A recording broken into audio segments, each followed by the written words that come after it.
Jóvenes, buenos días todavía. ¿Cómo les ha ido? Hola, buenos días. ¿Bien? De momento, bien. ¿Bien? ¿Mucho sufrimiento en las otras clases? Más o menos. Sí, he visto comentarios por ahí. Ahora, espero que todo se vuelva a la normalidad en algún momento pronto del tiempo. Hola, profe. Hola, hola. ¿Se escucha lejos? Si es que mi micrófono es medio malo. Ah, no, pero ahí se escucha mejor. Es que me acerqué mucho. Ja. A ver.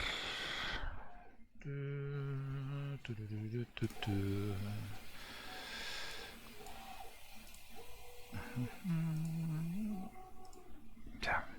Entonces, 610.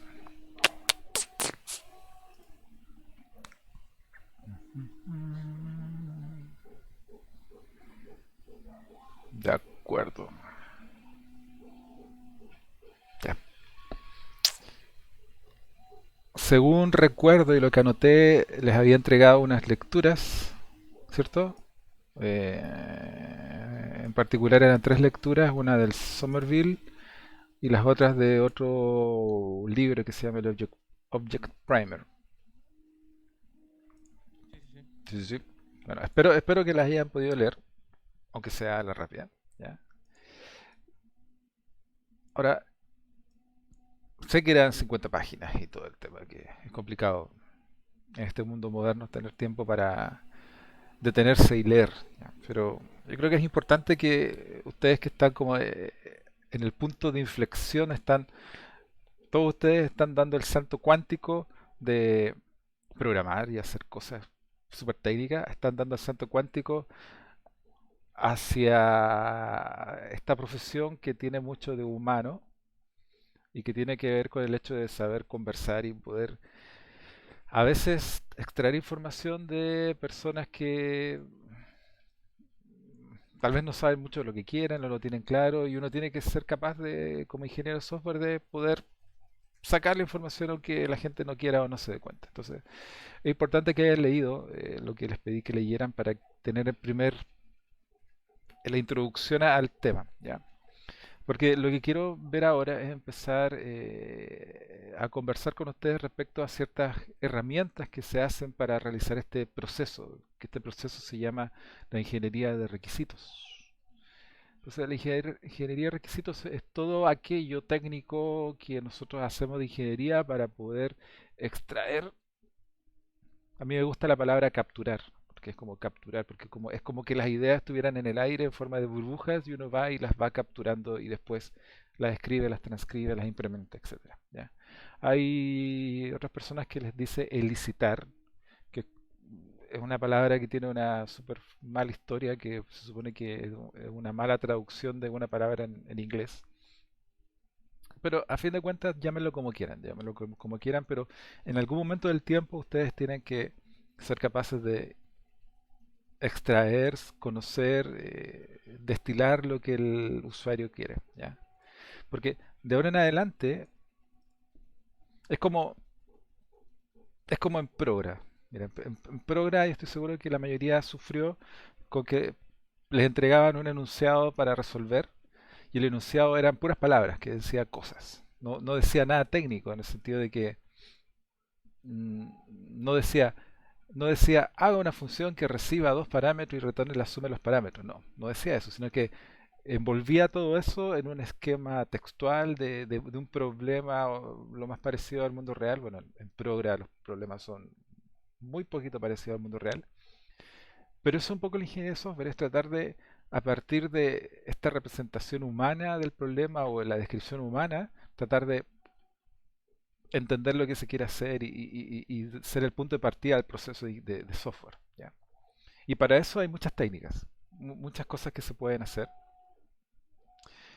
Por un lado, puede ser un proceso de ingeniería muy arcaico que ad hoc, en el sentido de que las reglas se van inventando a medida que van va sucediendo el proyecto, o podemos tener estándares más estructurados en el sentido de que nosotros podemos aplicar cosas que ya se sabe que resultan bien y que funcionan. ¿Ya?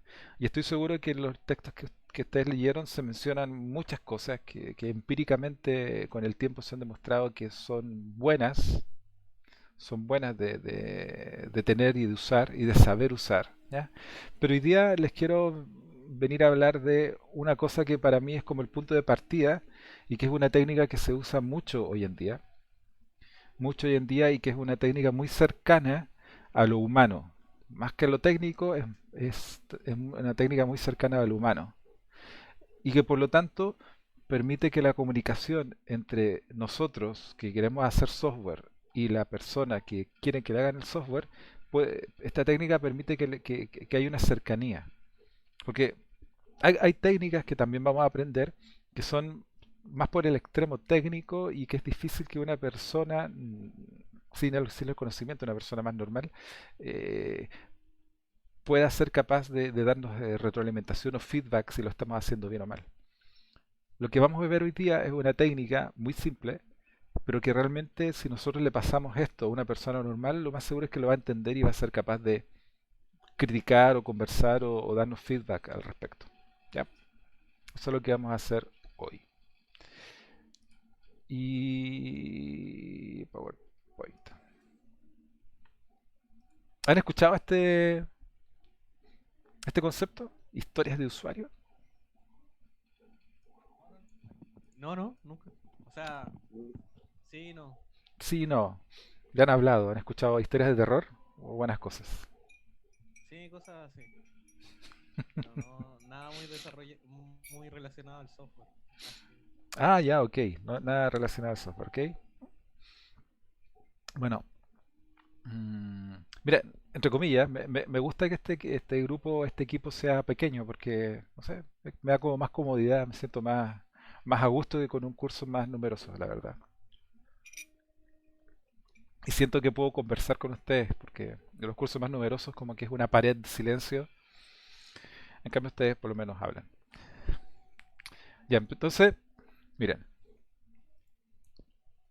las historias de usuario no son muy modernas, pero yo creo que en los últimos, pucha, 10 años han surgido como una herramienta casi indispensable a la hora de poder entender un problema.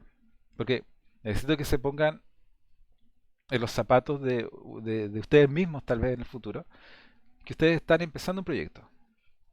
Ustedes les dijeron, hay que hacer tal cosa. Pero el hecho de que les digan, hay que hacer un sistema contable, hay que hacer un sistema de control de asistencia, hay que hacer un sistema de cualquier cosa, bueno, no les dice nada. Si al final, a menos que ustedes estén planeando desarrollar un software como de la industria, con estándares preestablecidos que están en algún libro en general, lo más seguro es que ustedes van a gastar mucha parte de su vida profesional haciendo lo que podríamos llamar sistemas ad hoc. O sea, que son cosas que están construidas para alguien en particular, para representar y gestionar y sistematizar el proceso de alguien. Por ejemplo, ayer mismo tuve una reunión con un proyecto para un externo y que la idea es sistematizar su sistema financiero, contable más que nada, como contabilidad. Porque ellos compran cosas, venden cosas, etcétera, y la idea es que a fin de mes, al apretar un botón, ¡pup!, salgan los estados de pago, que significa que unos documentos que dicen cuánto tienen que pagarle a las personas que trabajan con ellos y cuántos ellos tienen que recibir. ¿Ya? Pero si a mí me dicen, quiero que haga un sistema financiero, no me dice nada. Tengo que ir y ver cómo ellos hacen todos los procesos, de qué se compone todo lo que hacen y de cada uno de los procesos tengo que empezar a preguntar, investigar, indagar, escarbar hasta poder tener suficiente nivel de detalle para conocer exactamente lo que tengo que implementar, porque al final, si algo es nebuloso, si algo es indeterminado, no puedo escribir código que sea indeterminado, la verdad. En algún momento del tiempo tengo que saber exactamente lo que tengo que escribir. Entonces, la historia de usuario es un buen punto de partida como punto de inicio. Un punto de partida que es un punto de inicio, ¿ya? Hace, no sé, 20 años atrás se usaban otras cosas que tal vez los mencionaban en los textos, que por ejemplo eran los casos de uso. ¿Ya? También vamos a ver qué significa el caso de uso. Pero el caso de uso también es una descripción textual en el lenguaje humano de lo que sucede. Pero yo creo que es bueno que ustedes conozcan lo que son las historias de usuario porque es una herramienta poderosa, es útil y es muy cercana a ambos sentidos. O sea, podemos darle un enfoque que nos sirva a nosotros técnicamente y que las personas que son los clientes también puedan revisarlo y dar feedback de lo que se está haciendo. Y tener conciencia de cuándo se desvía o no el proyecto o lo que queremos hacer. Entonces, cuando nosotros, sobre todo cuando nosotros hablamos de software que se desarrolla de forma ágil, y ágil se refiere al hecho de que es resistente al cambio, de que el cambio es una parte fundamental de cómo se procede con el funcionamiento de los proyectos. En general, cuando nosotros hacemos el software de esta forma, lo primero que se hace es decir que las personas están primero, o sea, las personas en el sentido de los clientes que están pidiendo que se haga el software, ¿ya? Y en este sentido, en la historia de usuario es como una de las mejores herramientas para que las personas puedan participar de la conversación, ¿ya? Como dice ahí, las historias utilizan un lenguaje que no es técnico para poder saber en qué estamos, tanto el equipo técnico y lo que tiene que hacer. Entonces, como les decía recién al principio, uno no puede implementar cosas ambiguas. Y las historias de usuario nos permiten a nosotros los técnicos saber que realmente estamos haciendo las cosas porque hay un motivo detrás. Hay un requisito que nosotros tenemos que cumplir. Y por lo tanto está cubierto con una historia de usuario y que al final lo podemos implementar. Si algo no está cubierto con una historia de usuario, entonces no la podemos implementar. Entonces desde el punto de vista del sistema, si algo no está con una historia de usuario cubierto, entonces no existe.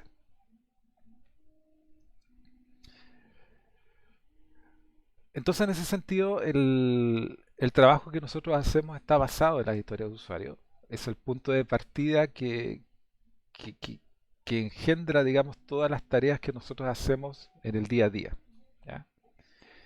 Impulsa la colaboración, como dice ahí, porque las historias de usuario muy pocas veces se hacen solos, a solas, con una sola persona. Pueden hacer que muchas personas puedan poner su granito de arena, por lo tanto mejora la creatividad y en general lo que hace es mejorar el producto. O sea, está como demostrado empíricamente que si los proyectos se hacen de forma colaborativa y hay un acercamiento entre el cliente y los técnicos, el proyecto en general funciona mejor. Entonces, ¿qué son? ¿Qué son? En términos concretos, la historia de usuario es la unidad de trabajo más pequeña. ¿Ya?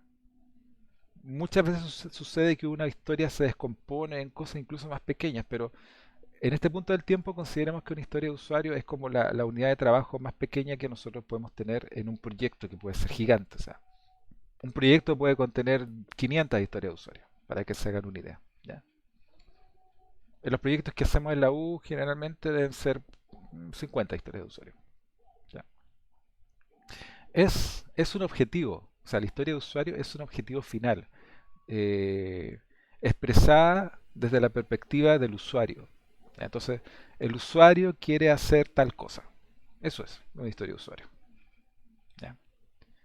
Entonces, el propósito de esto es em, ver cómo nosotros a través del software le entregamos valor a lo que el cliente quiere hacer. ¿Ya? Ahora, los clientes no necesariamente el cliente externo, muchas veces lo es, pero el cliente puede ser también mi compañero que está al lado, puede ser no sé, el Scrum Master o puede ser alguien más. ¿Ya? Acuérdense que esto es un esfuerzo colaborativo. ¿Ya? Puede que una historia de usuario se inicie con el requerimiento, con el feedback de un cliente particular, pero externo me refiero, pero puede que después se refine con ayuda de las personas internas del proyecto. Y está bien. Si al final acuérdense, el objetivo final es hacer que el proyecto funcione y para que eso funcione tenemos que saber bien lo que tenemos que hacer, ¿ya? Y si podemos refinar la historia de usuario y de forma que quede lo más buenas posible, entonces bien, bien. Entonces estas historias técnicamente son pequeñas frases que describen lo que yo quiero lograr. En general no hay detalles. No hay un detalle en términos de que quiero apretar el botón, de que la pantalla se tiene que poner roja o que la query se tiene que demorar poco o cualquier cosa técnica. No, es yo como usuario que estoy usando el software necesito valor, que la aplicación me entregue valor al realizar acciones, ¿ya? Todo lo técnico, todo lo que se requiere, todo lo arquitectónico se agrega después. Una vez que estamos ya empezando a trabajar en cómo hacer las historias de usuario, cómo llevarlas a la práctica. En general lo que sucede es que en Scrum las historias de usuarios se añaden a los sprints y se van ejecutando a medida que sucede el sprint o se queman, como dice en el lenguaje de Scrum. ¿Ya? Lo que sucede es que en este trabajo con las historias em, permite que se mejore, se hagan mejores estimaciones respecto al trabajo. Porque una de las cosas más importantes a la hora, por ejemplo, de dividir el trabajo en sprints es poder estimar cuánto se va a demorar el trabajo que yo puse dentro del sprint. Y al contrario, o sea, generalmente los sprints se definen de tamaño fijo. O sea, yo digo el sprint va a durar 2 semanas. Pero piensen ustedes que si yo tengo una lista infinita de cosas que yo quiero hacer en el proyecto, yo como elijo aquellas que caben dentro del sprint y que suman una cantidad de, por ejemplo, de 2 semanas de trabajo para el equipo.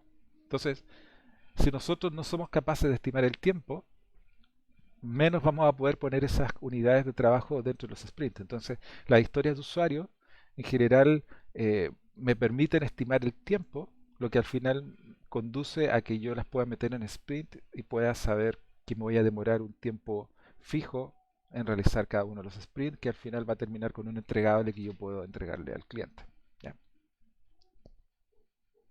Ahora, tal vez con lo que hemos conversado queda un poco claro el por qué hacemos esto, pero también ustedes se podrían preguntar ¿para qué? ¿Para qué hacemos historia de usuario? ¿Para qué nos tomamos la molestia de, de hacer historia de usuario? ¿Por qué, como dice ahí, no tomamos el proyecto grande, completo, que muchas personas le llaman una épica, en el sentido de que es un bloque de trabajo que es como grande? ¿Ya? ¿Por qué no pescamos el proyecto así a dedo, lo divido en muchos pasos y continúo? Y tal vez meto esas cosas dentro de los sprints y puedo seguir igual. Entonces, ¿por qué me tomo el tiempo? ¿Por qué me estreso en hacer historias de usuario?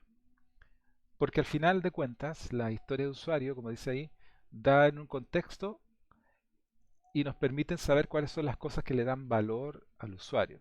Y además nos pueden guiar en el desarrollo y además nos permiten estimar de verdad las cosas que se necesitan. Si yo hago de forma personal, digamos, y aislada, la división de la épica gigante de todo el proyecto en pasos que yo considero que son importantes, es mi opinión. Mi opinión respecto a cómo el proyecto se está haciendo. Pero a fin de cuentas, mi opinión, la verdad, a menos que sean en problemas arquitectónicos o técnicos, no importa mucho. Lo que importa de verdad, a fin de cuentas, es lo que el cliente quiere o lo que él busca o cómo el software le entrega valor en el proceso que él quiere representar en el software. Entonces, yo podría cometer muchos, infinitos errores al yo dividir una épica en tareas y meterlas en los sprints.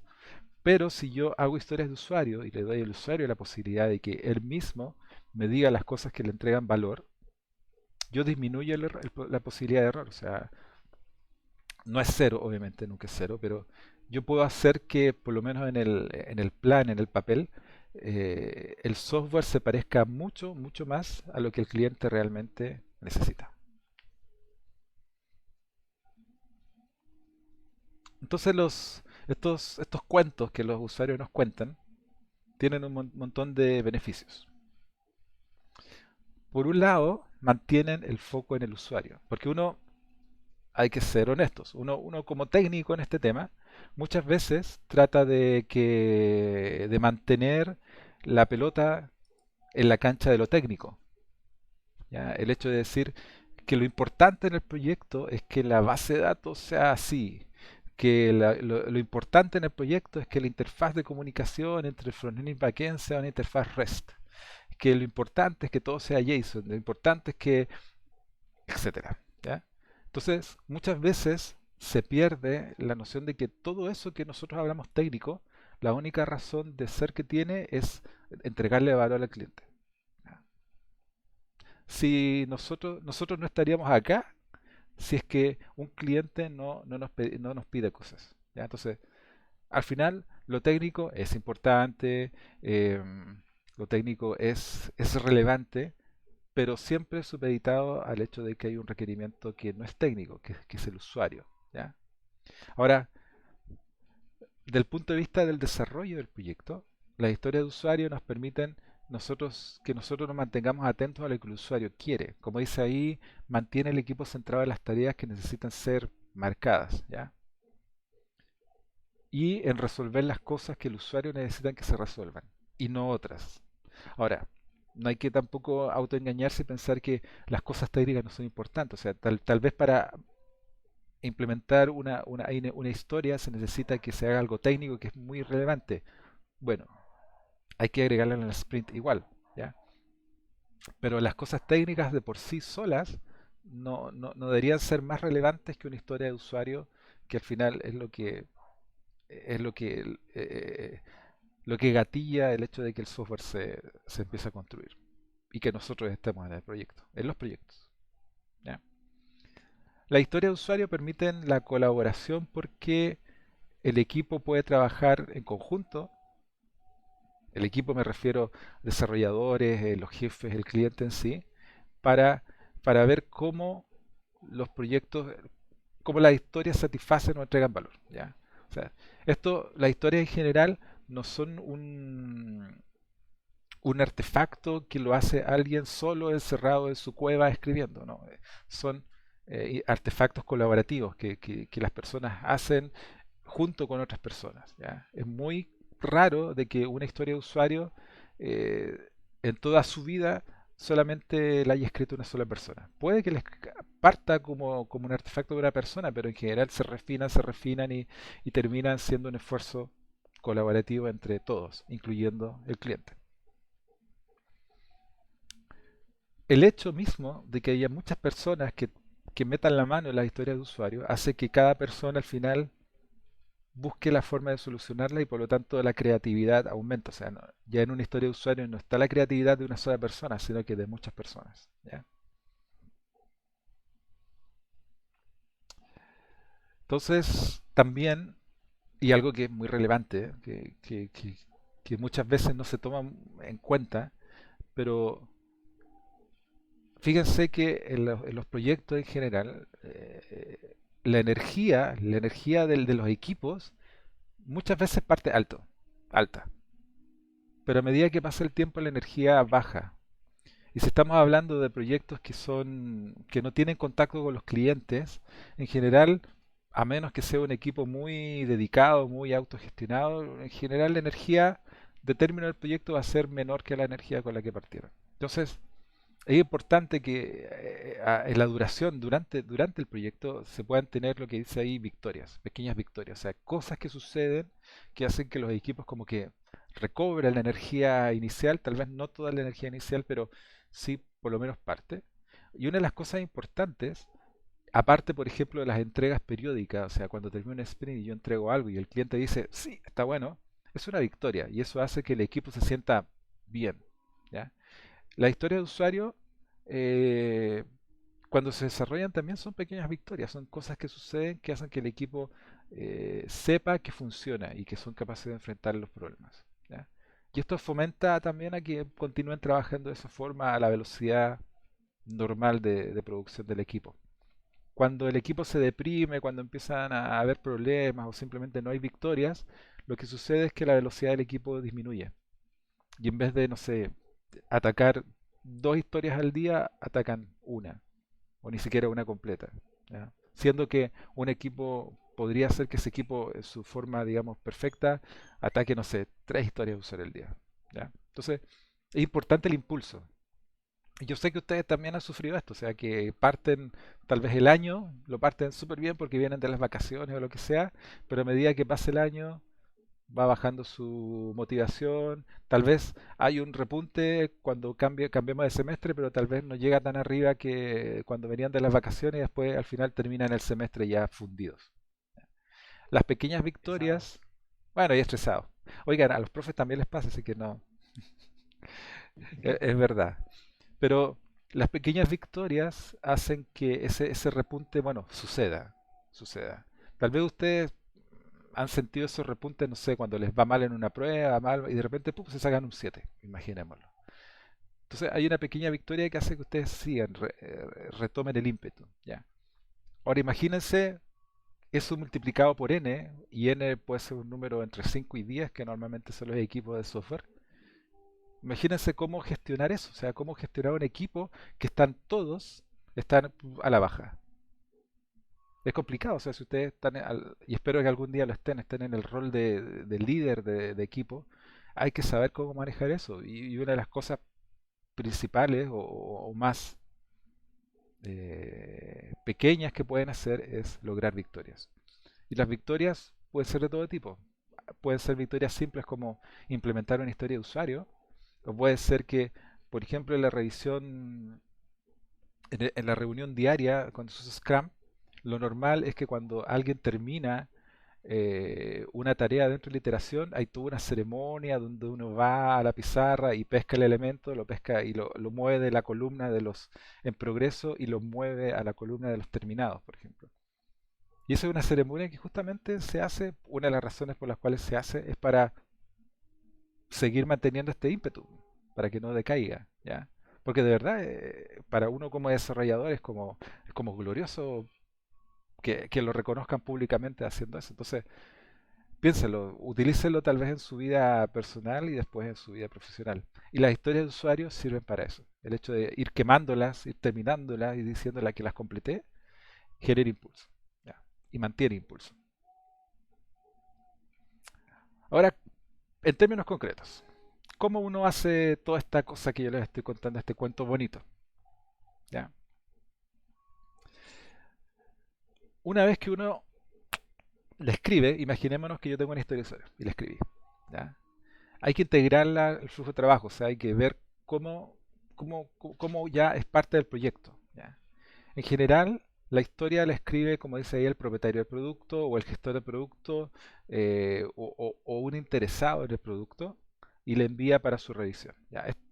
Esto no significa que la historia va a sobrevivir tal cual como llegó, pero en general hay que revisarla. ¿Ya? Entonces, durante la reunión de planificación del sprint o la iteración, como quieran decirlo en español, el equipo decide qué historias va a afrontar en ese sprint. Ahora, en la génesis del proyecto, lo más seguro es que hicimos todas las historias de usuario del proyecto que están más o menos definidas, porque siempre los proyectos al principio son nebulosos, ¿ya? Y las pusimos ahí y tal vez hasta las priorizamos, le pedimos al cliente que las ordenara de acuerdo al orden en que quieren que sean implementadas. Nosotros también vemos historias de usuarios que son como más importantes que otras en términos arquitectónicos, por ejemplo, no sé, puede que haya una historia de usuario que defina las tablas que otras historias usen, entonces tal vez en vez de ponerlas en cierto orden las damos vuelta, no sé, todo se vale acá. ¿Ya? Pero una vez que nosotros estamos decidiendo qué cosas meter en el sprint, nosotros, bueno, pescamos la historia de usuario, nos juntamos todos, el equipo completo, y decidimos, estas son las historias de usuarios que van a ir en la iteración. ¿Ya? Ese es el momento en que nosotros como equipo conversamos acerca del tema, conversamos acerca de cada historia, de lo que se necesita, eh, y ese es el punto en que, como dice ahí, nos ponemos técnicos. Mira, esto es tu usuario, necesita modificar tal tabla, agregar tal tabla. La consecuencia de eso es que tal vez tengamos que retrabajar tales cosas que ya hicimos o crear nuevas cosas o necesitamos una comunicación, no sé. Esta historia de usuario tiene que ver con dólares, por lo tanto necesitamos ver si nos podemos conectar al Banco Central para obtener el valor del dólar, etcétera. O sea, todo lo técnico que uno tenga que hacer, este es el momento para hacerlo, no antes, ¿ya? Y una vez que Una consulta. dígame. Por ejemplo, dijo que se toman ciertas historias. Ujú. ¿Todas las historias se revisan antes y después se vuelven a revisar? Sí, pues en general, mira, no hay no hay reglas fijas, simplemente Ah, lo que hay buenas prácticas. Pero ujú, en el principio del proyecto lo más seguro es que uno tiene un conjunto, uno recopiló un conjunto de historias que son el proyecto, ¿ya? Y que ya. uno las hizo con el cliente y generalmente son muy sucintas en términos de que son ad hoc de partida y son tal vez hasta nebulosas. Quiero hacer tal cosa, Mm. ¿ya? Ojalá es que no, pero ojalá es que sean lo más como estructuradas posible, pero muchas veces no. Lo que muchas veces se hace o lo que hacemos es, junto con el cliente y el equipo, antes de empezar las iteraciones, eh, tomamos todas las historias y las tratamos de priorizar, en el sentido de cuáles son más importantes o menos importantes para el cliente. ¿Para Mm, qué? ¿Para qué? Porque nosotros cuando empecemos los sprints vamos a decir, ¿saben qué? Vamos a tomar el primer sprint, las primeras N historias, después en el segundo sprint la segunda N, etcétera. Ahora, la verdad, lo que sucede es que una vez que termina un sprint, hay una reunión que se llama la reunión de introspección. Póngale cualquier nombre, pero es una reunión para revisar lo que hicimos bien, lo que hicimos mal, entre otras cosas. Y ahí, o por ahí, nosotros deberíamos decidir qué cosas vamos a atacar en el siguiente sprint. Y ahí es el momento de, no sé, pues, de la lista de tareas que me quedan, reordenarlas, repriorizarlas y terminar seleccionando las siguientes tareas que voy a poner en el sprint. entiendo, entiendo. ¿Ya? Entonces, como te digo, no hay reglas, hay simplemente buenas prácticas en ese sentido. Lo importante es que nosotros el software lo vamos a ir construyendo de una forma lógica de partida, ¿ya? Y, y de la forma que el cliente quiera, decida. O sea, obviamente si para él es súper importante la pantalla de, no sé, de X, bueno, la vamos a implementar primero. Ahora, si para Ujú. nosotros técnicamente es muy importante que exista una tabla o tal cosa, también podemos ponerla más adelante, ¿ya? No hay Mm, reglas claras, sino que hay que usar un poco el sentido común y las buenas prácticas, ¿ya? ya. Pero lo importante es que nosotros cuando estamos planificando el sprint y tomamos las historias, ese es el momento de empezar a revisar exactamente. De partida, muchas veces las historias se descomponen en tareas. Y al final el sprint se transforma más que en un listado de historias, se transforma en un listado de tareas. Porque una historia puede ser, no sé, que me interesa ver el resultado de cierto cálculo en dólares. Pero entonces esa historia se descompone en tareas que tienen que ver, no sé, por ejemplo, con extraer los datos para hacer el cálculo y transformar el resultado a dólar. Entonces cada tarea es distinta, tiene distintos objetivos, ¿ya? Y puede tener diferentes requerimientos técnicos. Entonces, ese es el momento de revisar la historia y ver todo lo que necesita, toda la descomposición que tiene y todos los requerimientos técnicos que tiene para hacerla. Y todo eso se registra. Si ustedes son old school, pueden tener tarjetitas. De hecho, se usaban mucho antes, tarjetitas de cartón donde está escrita la historia y yo voy anexando toda la documentación ahí mismo, cosa de tener una sola unidad de paquete. Ahora, en el mundo moderno en que vivimos, generalmente son puros sistemas informáticos para hacer eso y uno de los que usamos acá se llama Jira y que permite ordenar el trabajo de esa forma, tomar historias de usuario, dividirlas en tareas y empezar a escribir cosas encima. Entonces después uno puede tener como la ficha clínica, pero de las historias de usuario y de las tareas que la componen. ¿Ya?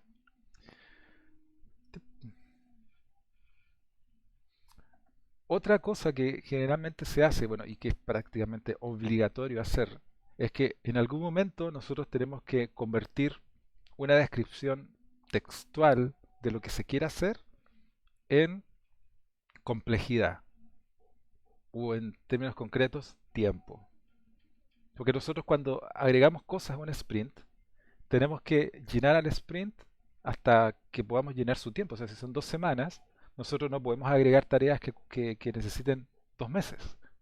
Y tampoco podemos agregar tareas que necesiten una semana. Tenemos que llenarlo con la cantidad suficiente de tareas para llenar la cantidad de trabajo que el equipo pueda hacer en la duración del sprint. Entonces, ¿cómo nosotros a partir de una tarea, perdón, a partir de una historia, nosotros podemos convertirla en tiempo? ¿Cómo nosotros inventamos una función que nos permita transformar una historia en tiempo? Y la verdad, las buenas prácticas dicen que no hay una sola forma que funcione siempre y para siempre. Y cada equipo al final o cada empresa termina desarrollando su propia versión de este proceso, ¿ya? Hay equipos o empresas o personas que usan, no sé, una técnica que se llama las tallas de camiseta, hay otras que usan la secuencia de Fibonacci, otros que usan el póker. Da lo mismo lo que usen ustedes, pero lo importante es que tengan, sepan de que lo más seguro es que las primeras 10 veces que hagan esto van a fallar, ¿ya? Una vez que empiecen a afinar el olfato respecto a cómo es el mundo real y cómo son las capacidades propias y del equipo, van a empezar a converger, digamos, en estimaciones que son realistas. Lo más seguro es que las primeras 5 veces que ustedes hagan esto, van a pescar una tarea y va a decir, esta tarea huele a, no sé, 2 días de esfuerzo. Y después cuando hagan, se van a dar cuenta que no, pero eran 7 días de esfuerzo. O al revés. Esta tarea es súper difícil, así que huele como a una iteración completa y al final van a terminar haciéndola en 2 horas, ¿ya? Eso es, no les puedo entregar un Excel donde ustedes metan cosas y les entregue un número.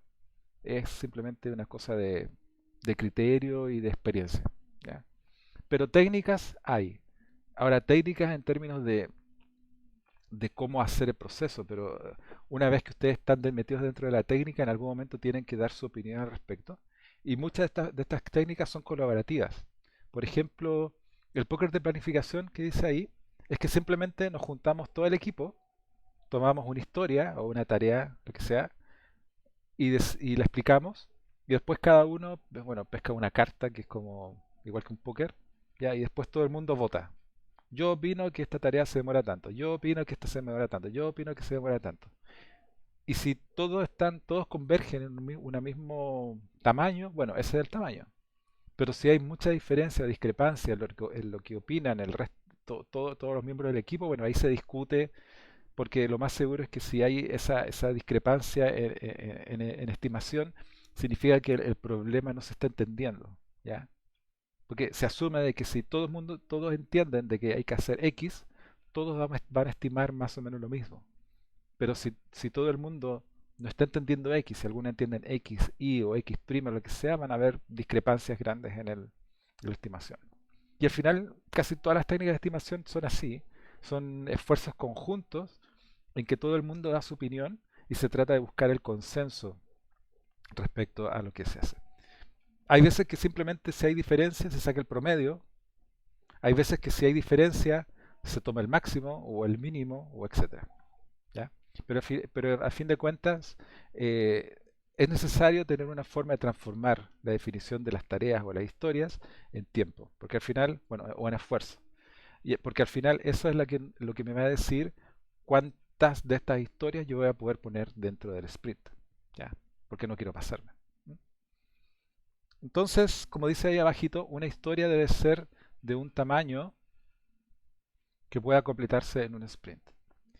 Muchas veces puede suceder que un cliente les dice en una frase muy corta, les va a decir un proceso muy largo, ¿ya? Y desde el punto de vista del usuario es súper fácil, si él hace 2 clics y les debería entregar el resultado. Pero técnicamente es una cuestión pero monstruosa. Una regla de oro es que una tarea o una historia no puede ser más larga que el sprint. Si el equipo, o sea, si el equipo detecta eso, hay que dividir la historia para que no superen el tiempo, ¿ya? Y generalmente es buena práctica. Es muy buena práctica dividir las historias en tareas, en cosas que sean accionables en un corto tiempo. Entonces, ¿Cómo se escribe una historia de usuario? Algunos tips para hacer esto.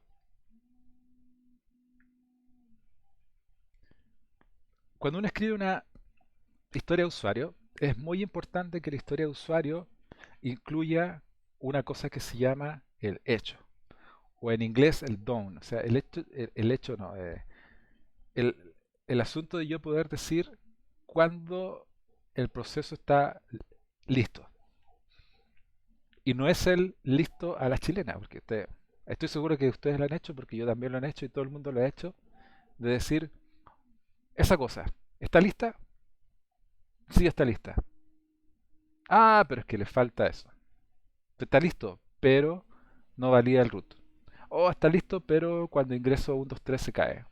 Está listo, pero solo puedo ingresar números negativos. Está listo, pero me falta formatear. En todos esos casos, no está listo. No está listo simplemente. O sea, es equivalente a decir a que si ustedes compraran un juguete de China y les llega a la caja y lo sacan y les falta una pieza. No está listo. Aun cuando en el paquete dijera está listo, pero le falta la cola. No, po. Cuando uno compra algo de China o de cualquier lado, uno lo saca de la caja y está completo. O sea, no hay piezas faltantes, no hay, a menos que esté malo, pero asumamos que está bueno. ¿Ya? No sé por qué sucede que cuando uno hace software o escribe documentos o lo que sea, siempre está listo, pero algo. Eso no sucede, no tiene que suceder. Si algo está listo es porque está listo, está construido, está testeado y está definitivamente hecho para que el cliente esté listo para que el cliente lo pueda empezar a usar. ¿Ya? No hay peros, está listo. Entonces, lo importante es que ustedes cuando escriban historia de usuario consideren cuándo o bajo qué condiciones está listo, hecho. Tiene que estar Profe, definida. ¿Sí? profe, una pregunta. En el caso que lo que nosotros construyamos sea como mucho más de lo que nos pide el usuario, ¿se considera listo? ¿Hay que quitarle cosas? ¿Por qué Eh, usted gasta ¿Qué funciones? el dinero de su empresa construyendo cosas que el usuario no le pide? A lo que veo yo es que podría darse ese caso. Mira, el concepto de hecho es lo que el usuario pide. O sea, el usuario seguramente te ayudó a escribir la historia de usuario y la historia de usuario dice cuándo desde el punto de vista del usuario está hecho. ¿Ya? Ahora, todas esas cosas que tú implementaste por tu cuenta en tu tiempo libre y por lo tanto no te van a pagar por eso, es gratis. Y seguramente no debería impactar en el concepto de hecho que tiene el cliente. Ahora, por experiencia, por experiencia te podría decir que si tú incluyes más cosas de las que te pidieron, a fin de cuentas igual va a impactar el concepto de listo que tenga el cliente, porque va seguramente con esas cosas nuevas su concepto de hecho o listo se va a mover. Y es posible que ya no considere que la historia de usuario esté lista porque tiene cosas nuevas que tal vez hacen que pida más cosas. Entonces, al final, implementar mucho o demás de partida no es una muy buena práctica, es un riesgo para el concepto de hecho de la historia de usuario. O sea, traten de no hacerlo. Pero al fin de cuentas, lo importante es que la historia de usuario, cuando yo la lea, diga, esta cosa está hecha cuando se cumplen tales condiciones. Y si el software cumple las condiciones, entonces la historia está hecha. Independiente de que tenga más cosas encima, aparte. ¿Ya? Eso es muy, muy importante.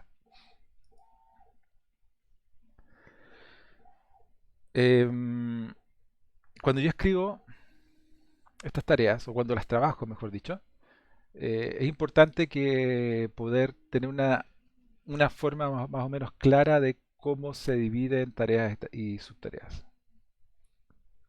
Y por otro lado, debería yo poder asignar esas tareas o subtareas, digámosle tareas, a personas. Porque al final, en términos bastante concretos, lo que yo asigno como unidad de trabajo para que una persona haga son las tareas.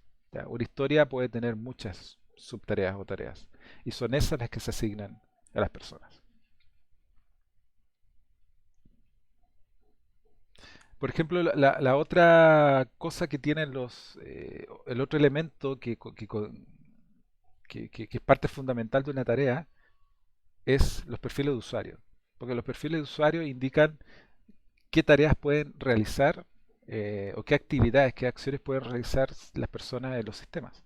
Entonces, la historia de usuario debería decirme a mí que la acción, que la historia que yo estoy contando es la historia de cierto perfil, de cierto actor. ¿Ya? Si es una historia para todo el mundo, bueno, va a decir que es una historia para todo el mundo. Si es una historia que solamente puede disfrutar el administrador del sistema, bueno, lo va a decir. ¿Ya? Ahora, si ustedes tienen historias que calzan para todos, que calzan, no sé, para el administrador, para el supervisor, para el gerente, es buena práctica separarlas. Porque lo más seguro es que aun cuando del punto de vista del cliente son iguales, puede que técnicamente igual sean diferentes, o que a medida que nosotros las trabajemos igual se detecten diferencias entre ellas, que al final si tenemos todo junto va a ser un enredo. ¿Ya? Entonces es buena práctica separarlas por perfiles.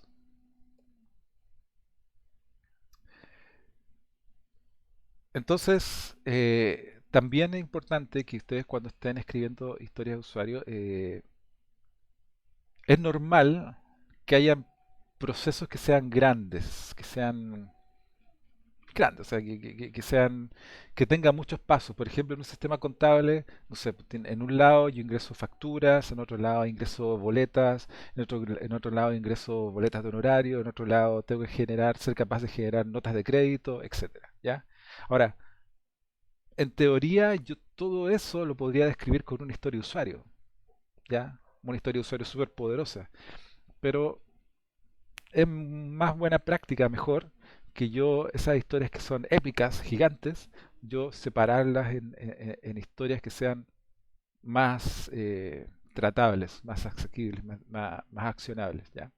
Si ustedes están en presencia de una historia que a ustedes les parece muy gorda, es mejor empezar a separarla en pasos. ¿Ya? Que sean parte del proceso más amplio, pero son pasos.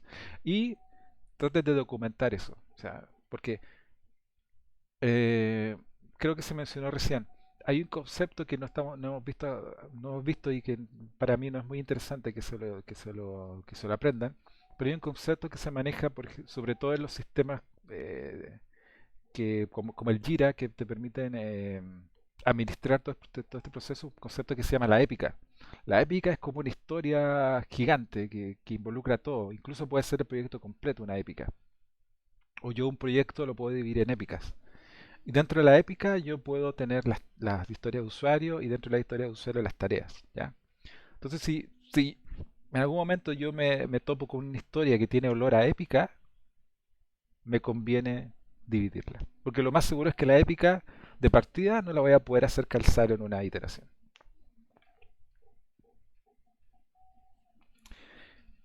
Además, una cosa muy eh, empíricamente que se ha demostrado que es muy buena, es que hay que tener en cuenta los comentarios de la gente. O sea, es fundamental no perder el contacto con las personas que están generando o que son la generatriz de la historia que yo estoy escribiendo. ¿Ya?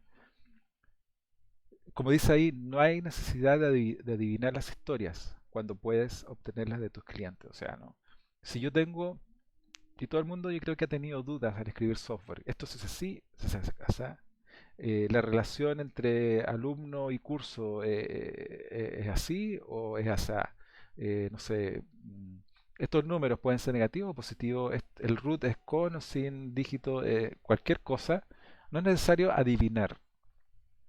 Como nosotros tenemos historias que son instrumentos, herramientas que nos permiten tener una comunicación directa con el cliente, no hay excusa para yo ir donde el cliente y mostrarle la historia y que me clarifique cualquier duda que yo tenga. ¿Ya? Entonces los comentarios son muy importantes. Cualquier cosa que ustedes escuchen o que sea que ustedes consideren relevante para una historia, anótenla.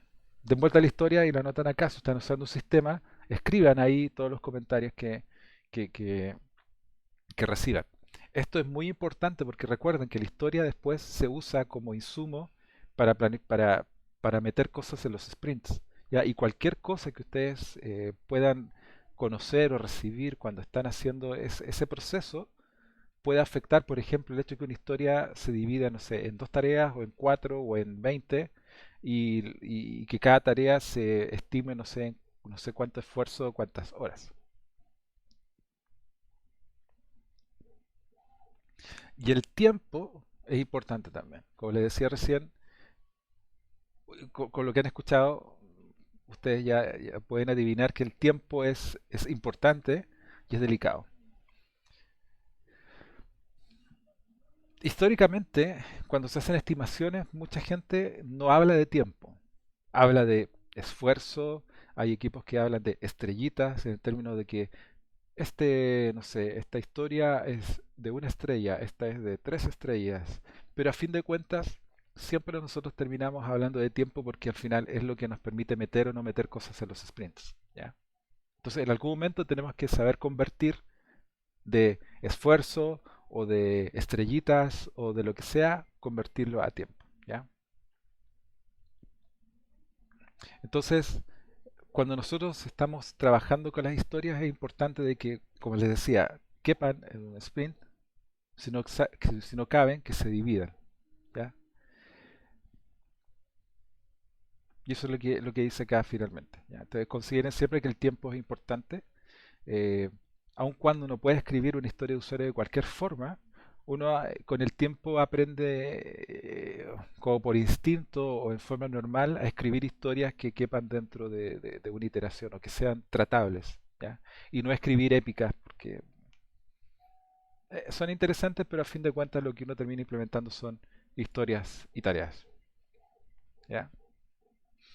Y esto es muy importante porque en general los métodos ágiles de desarrollo, una de las cosas fundamentales que tienen es la visibilidad, ¿ya? No hay cosa más motivadora, para bien y para mal, para los equipos, que las cosas que hacen sean visibles para todos.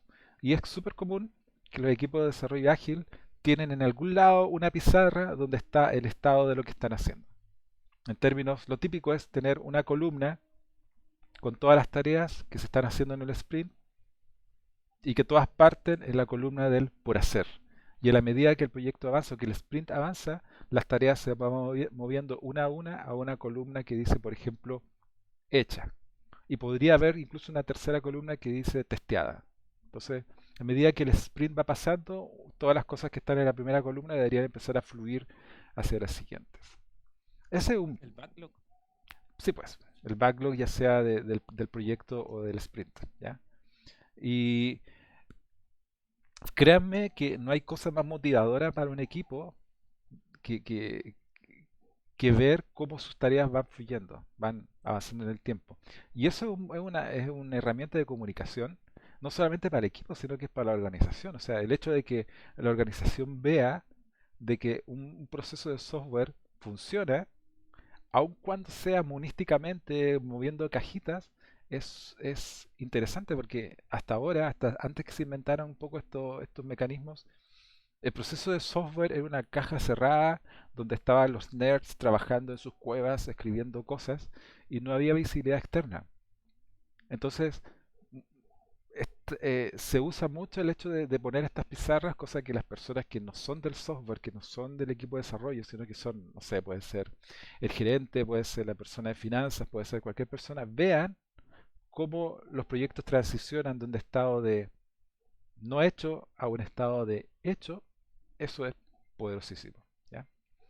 Y en términos ya más internos del equipo de trabajo, el hecho de que las historias de usuario existan y se construyan de la forma que se construyen, eso no hay razón para que todo ese proceso esté oculto. Tiene que ser público para todo el equipo, ¿ya?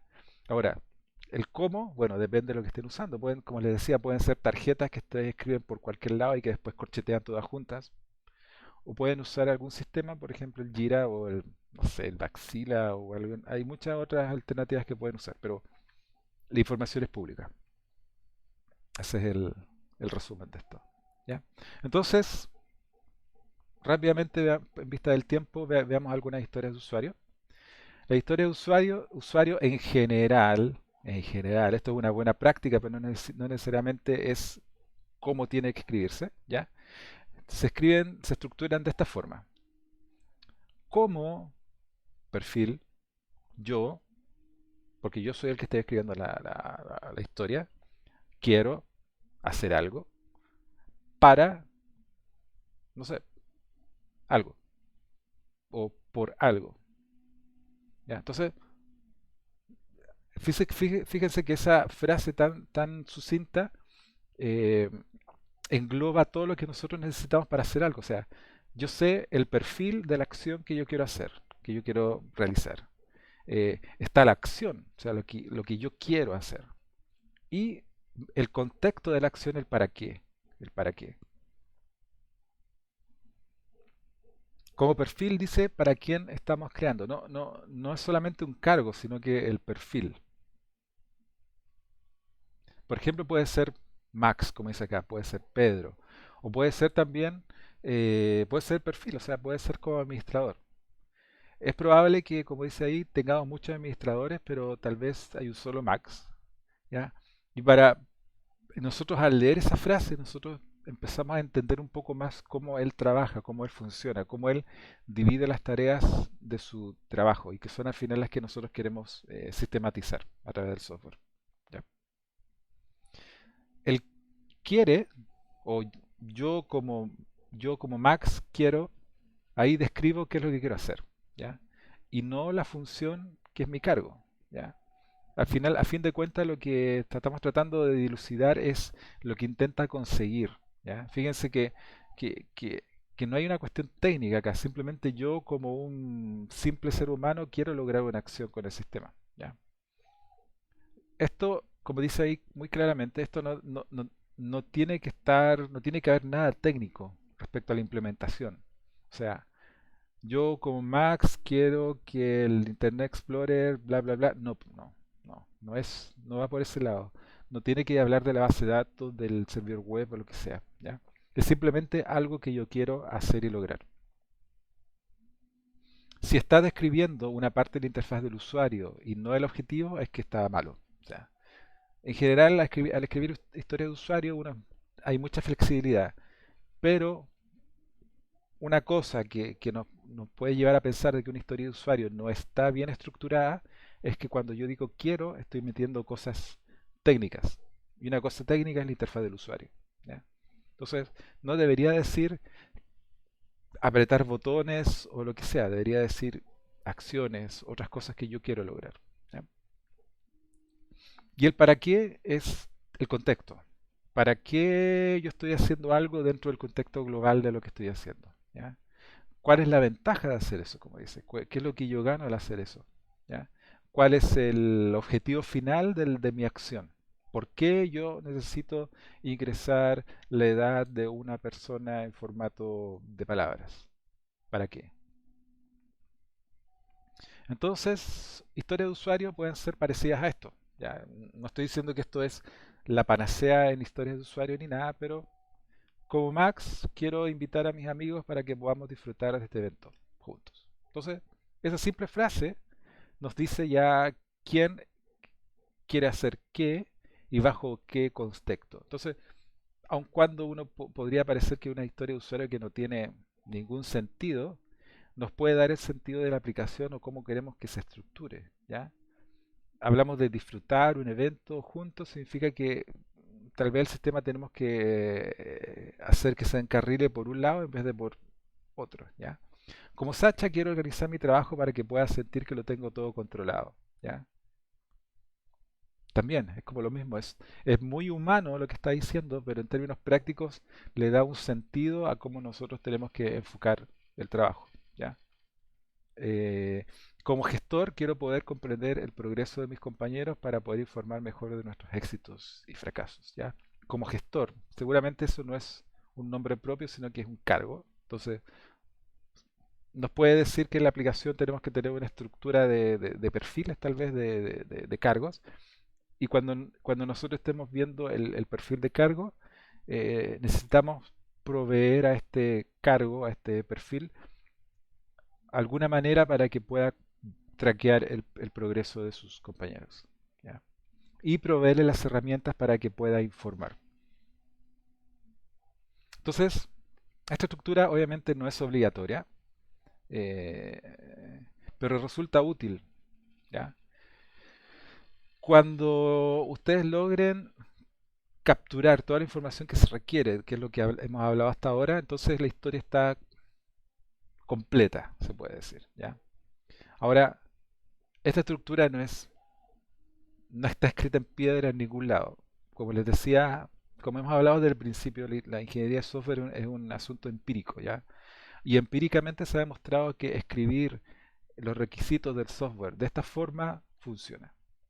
Entonces, no es necesario que inventen su propia estructura, pero en la medida que ustedes tienen práctica con esto, pueden empezar a ver cómo adaptarla a su funcionamiento y ver si es que tienen que escribirla de alguna otra manera, ¿ya?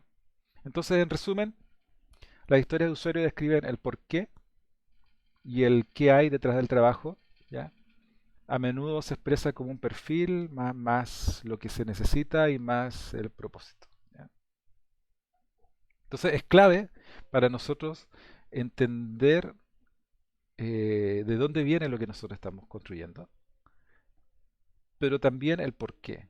Y a veces el por qué nos da indicio de cómo tenemos que orientar el software, porque ustedes saben que cuando uno hace un programa hay un millón de formas de hacerlo. Hay un millón de formas de hacerlo mal, hay un millón de formas de hacerlo bien.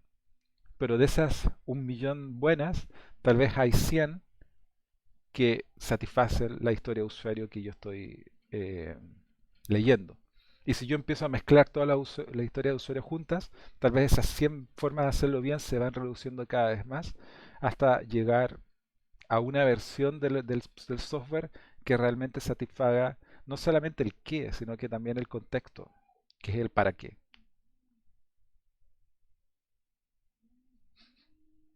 Entonces, en resumen, también lo inicial de todo esto es evaluar eh,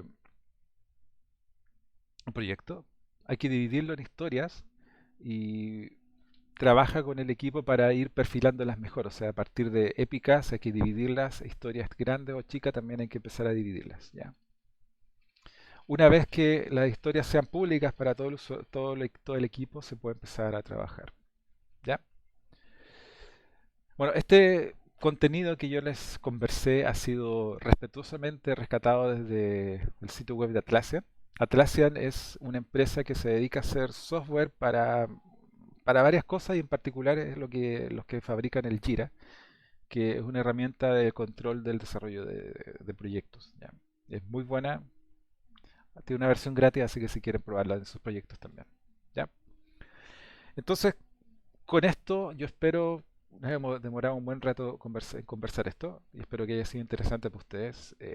Yo les propongo que los proyectos que hagan de ahora en adelante traten de modelarlos de esta forma, ¿ya?